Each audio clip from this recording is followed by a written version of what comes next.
Thank you very much. So we will have more time for more questions with Mrs. LaRouche. But I think given just the time restraints on both of their participation, I'd like to, if possible, then introduce now Mr. Lyndon LaRouche. Many people here are familiar with him and his wife's work. They both have been working together now for over 40 years on the question of human development. And so I'm sure everyone's interested to hear what he has to say.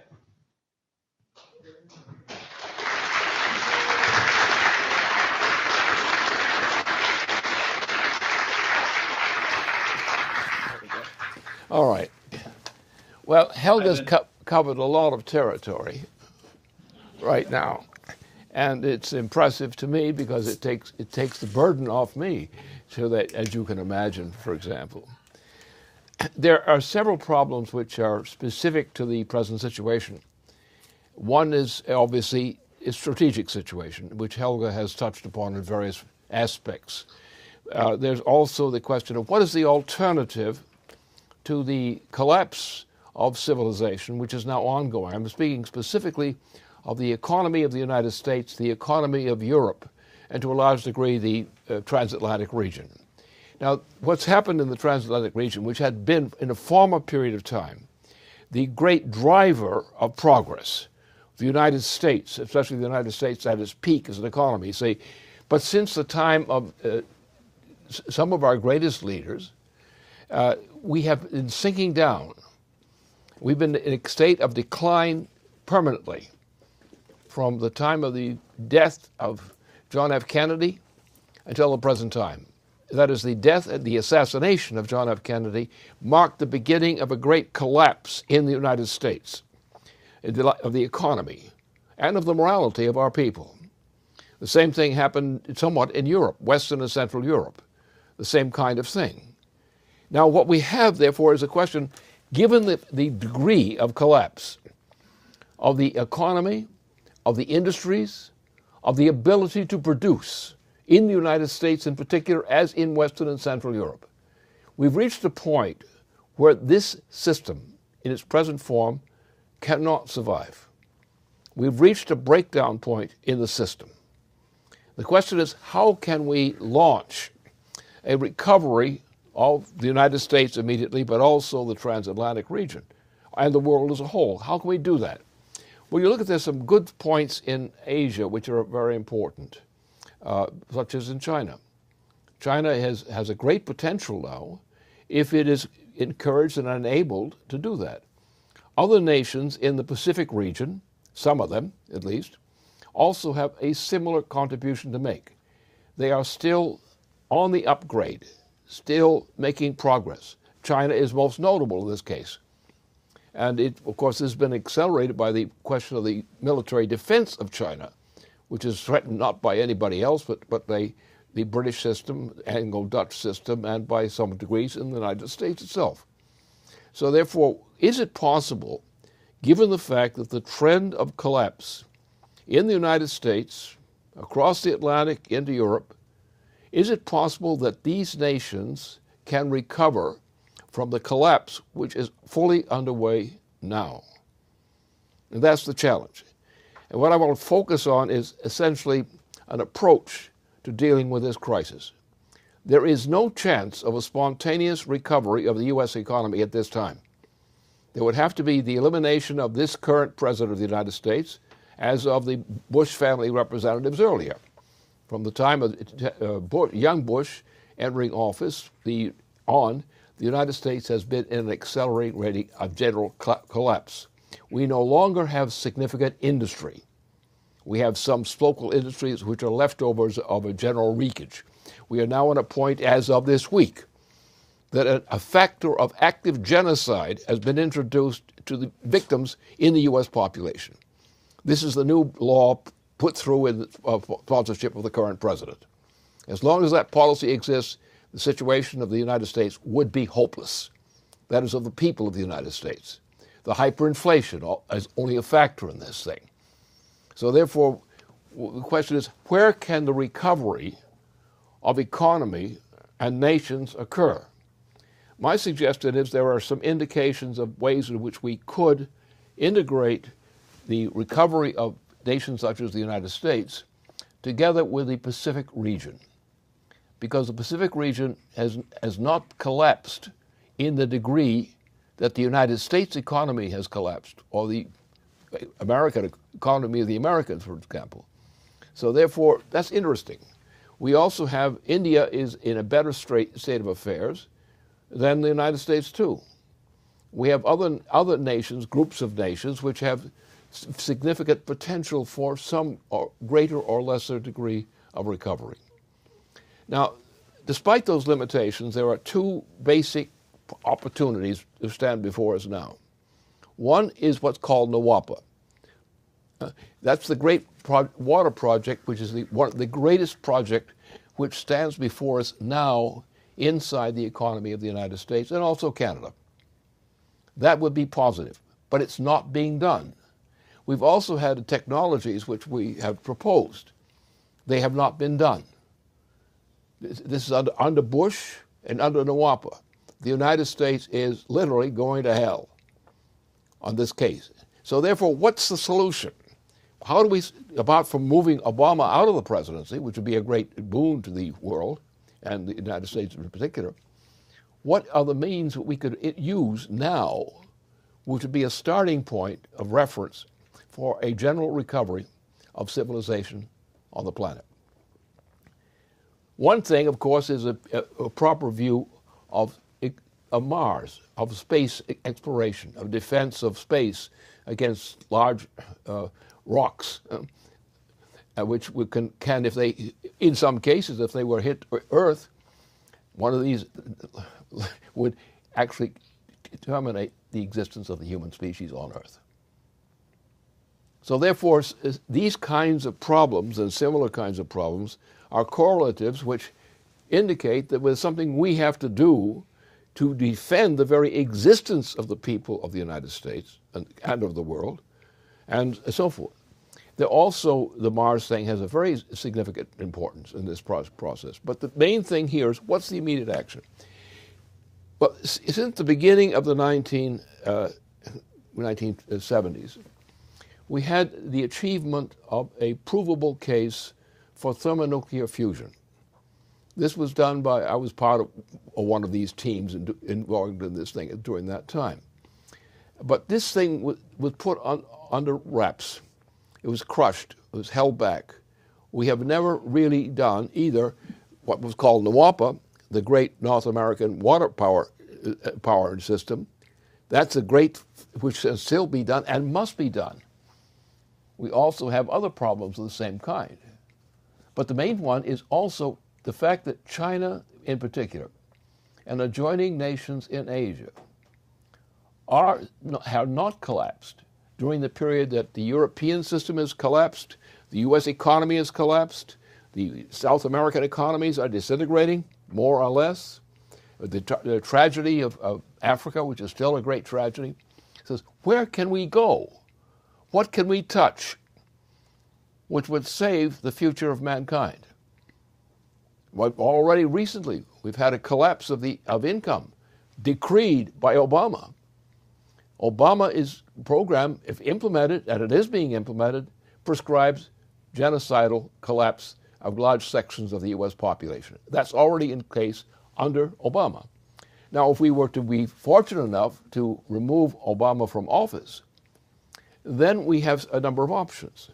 There are things we can start and do, which would be very useful, but we have virtually no significant depth of industry and no significant depth of agriculture. We are not producing and cannot presently produce a sufficient amount of agricultural product to maintain the population of the people of the United States. These are the kinds of problems that must be faced now. Obama must be removed from office. Without his being removed from office, there's no hope for anything but a holocaust of one degree or another for the U.S. population. Well, let's suppose Obama is removed judiciously and for judicious reasons. Then we have a blank slate because we don't have industry of any significance anymore. All our great industries have been collapsed, disbanded. Our people have not only have been unemployed, but more and more of them have lost the ability to produce. Their brains, their so forth, are not developed as they should have been. They've been crushed. And this last bill that was rammed through by Obama is a signal of an action which will cause an acceleration of the death rate in the U.S. population. So what's the solution? Well, I say get rid of Obama. Have him impeached, as he should be. Then we do have a possible option. Now, one of the options is, as I've mentioned, is NWAPA. But NWAPA could not be implemented under the present economic circumstances inside the United States. It could be implemented in design. There are still a few aging people who know how to do what has to be done to install NWAPA. But there are not many of them, and those who exist have no significant opportunity to do anything for NWAPA. So the United States is now dying. It's a dying economy. And there will be soon, if we don't stop this, mass death to follow. All right. What could break this? Well, we have one technology which I became familiar with back in the early 1970s. And that is the development of thermonuclear fusion. Now, thermonuclear fusion has been on the table since the early part of the 1970s, but has not been implemented except in very limited token ways. And more, there's an absolute systemic suppression of clear understanding of what that would mean. But going to this higher level of intensity, of energy flux density, which that represents, which is the greatest leap available to us for all mankind. But since the early 1970s, there has been a ban on any significant application of that kind of thermonuclear fusion. There have been some small token things which do not rise to the level of having the significance of a driver for the world economy. China, however, is not bankrupt. China is not in great shape relative to what we used to set as standards of progress, but China has a vitality with limitations, admittedly. We have also other parts of Asia which, as a part of the Asian or Trans-Pacific region, do have some capability for rising to the challenge of thermonuclear fusion. And only thermonuclear fusion is an adequate instrument for rescuing the world and the world's population from the present crisis. So that now we will not be able to achieve, in my best estimate, a full-throated thermonuclear fusion in much more than less than a decade. It would take a decade or more. We used to talk about 30 years to realize thermonuclear fusion. Today, I believe we could do better. We could do better by cooperation among a great number of nations, doing experimental work to go into the phase of operation of thermonuclear fusion. That would enable us to begin to halt the rate of collapse inside the world economy generally, and to restore some degree of actual significant progress. The first objective has to be to hold the line, to stop the flow into disaster. And whatever we can do in that direction, whatever means we can, whatever that means, it should be done. It should be done immediately. Because the first thing is we have to realize we have entire populations in the United States, Europe, and elsewhere who are totally incompetent in respect of these kinds of economies, even simpler forms of economy. And that's where we stand right now. That's my key issue. The increase of the energy flux density, as expressed in terms of thermonuclear fusion, applied to all applications of industry and environment and so forth, is the essential only solution for pulling the world as a whole, the world economy as a whole, especially the transatlantic region, to saving those nations.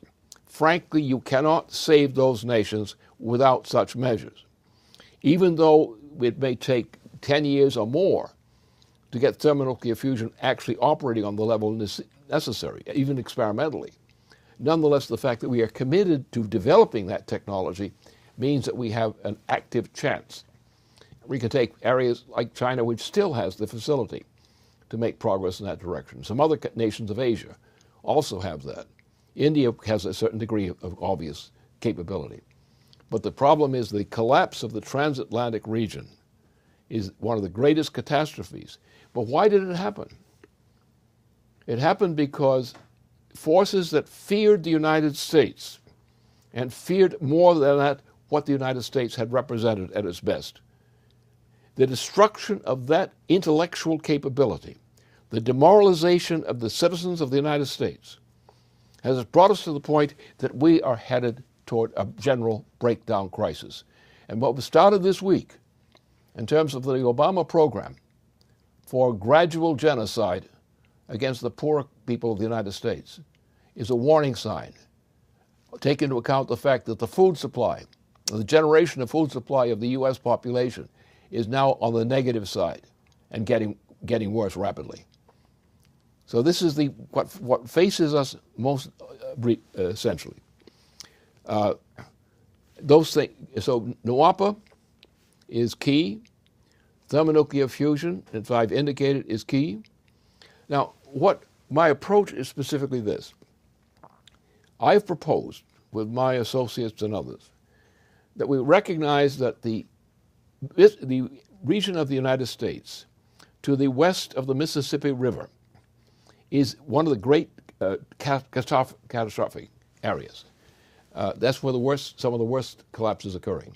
That's where a great deal of our food supply is disappearing.